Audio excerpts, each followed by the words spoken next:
Hi guys, and welcome back to my channel. I hope everyone is doing well. Today is Sunday and I was thinking about another video for you guys, and I decided to do a video about my all-time favorite 5 spring bulbs that will brighten up your day and also your borders. So let's just jump right into our favorite bulbs.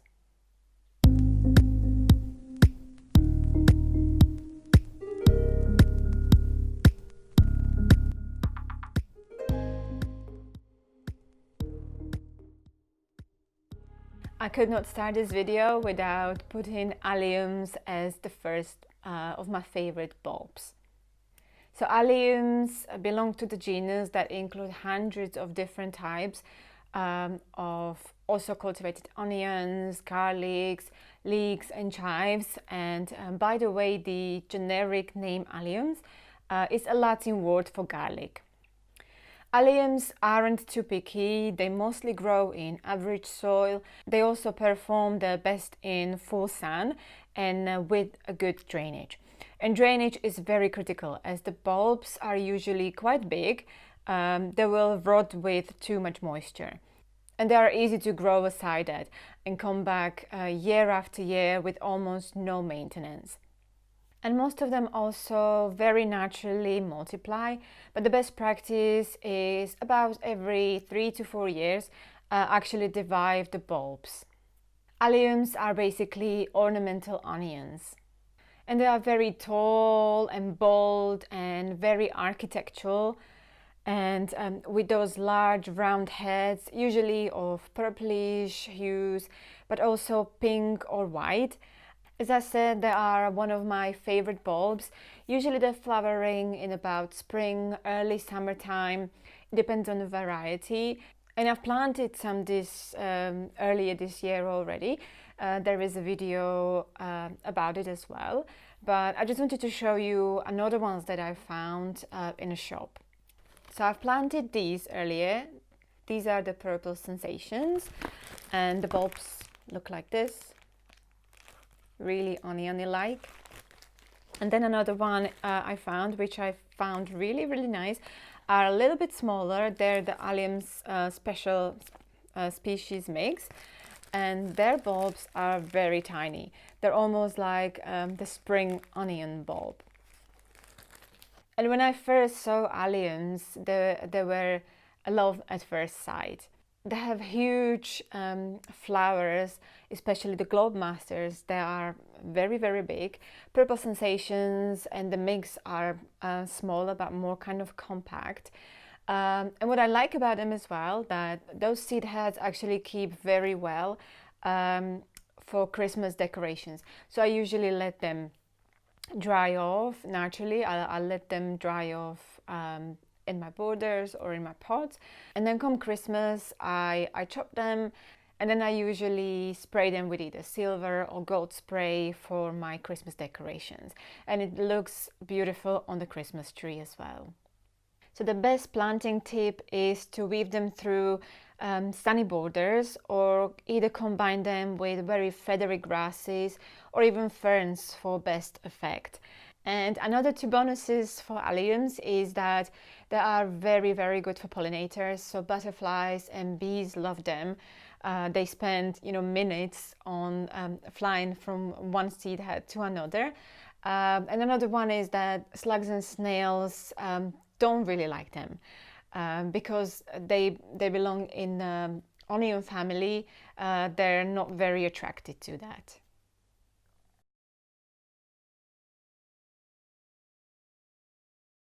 So the next spring bulb on my favorite spring bulb list is Fritillaria meleagris, or the snake's head. And I first found them when I arrived to UK.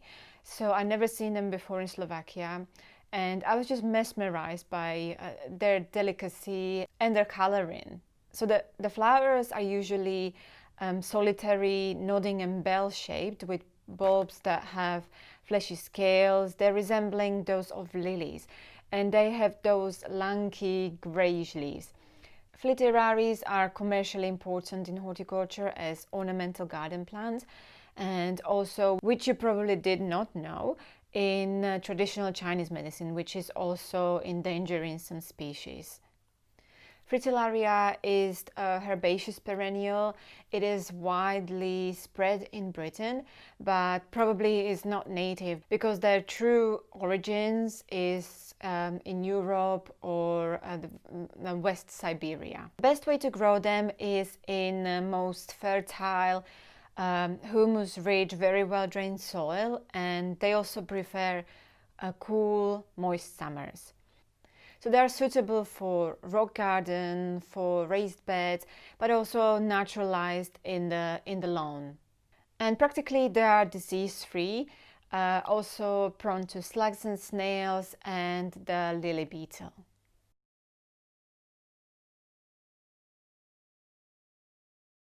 Lovely. My favorite bulb, number 3, is Galanthus, or the snowdrops. And to me, snowdrops are kind of assurance of the warmer days to come. They flower usually in between January and March, usually when the garden is still dormant, so there's not much to see. So it's very pleasing to see those little white heads popping out. Sometimes you see them popping out of a blanket of snow. Those delicate little white flowers with the green markings, they are just so sweet.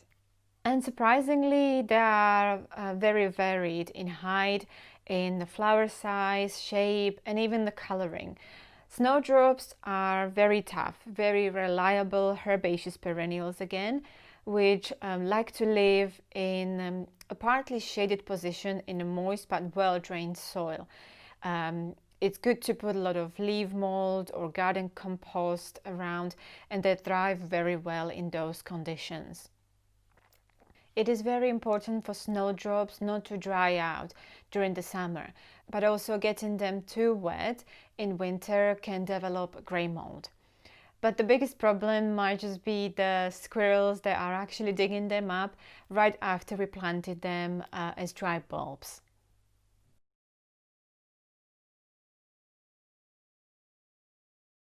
Right, I could not include daffodils or narcissus. So daffodils and narcissus are, I think, one of the most popular bulbs when it comes to spring flowering bulbs. Usually they are either yellow or white with the little trumpets, or they also have double flowers, and they just rise above their long, slender green leaves. To me, they symbolize new beginnings, rebirth. They come just when nature starts to wake up again. Daffodils are very strong and resilient flowers that pop up year after year. And to plant daffodil bulbs in autumn is the best way to do it. You plant it in moist but well-drained soil in full sun to give it a lot of energy. They work very well with a variety of other spring flowers, also including wallflowers or primulas, and they are perfect for spring pot display. And as I mentioned in my previous video called How to Plant Bulbs, don't forget to look it up for tips and tricks on planting bulbs. The best thing for daffodils and for any other bulbs is actually to let them die down naturally.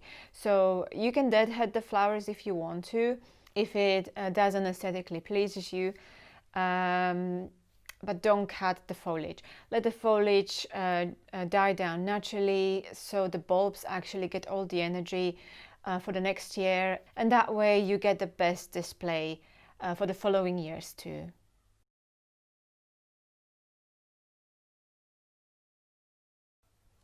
Nectaroscordum siculum, or the honey garlic or honey bells, is another bulb that I wasn't really aware of for a long time, and ever since I saw it for the first time I was in love. It is a fine species with large nodding umbels of white or cream flowers, also in pink or purplish red, and the tinted green at the base.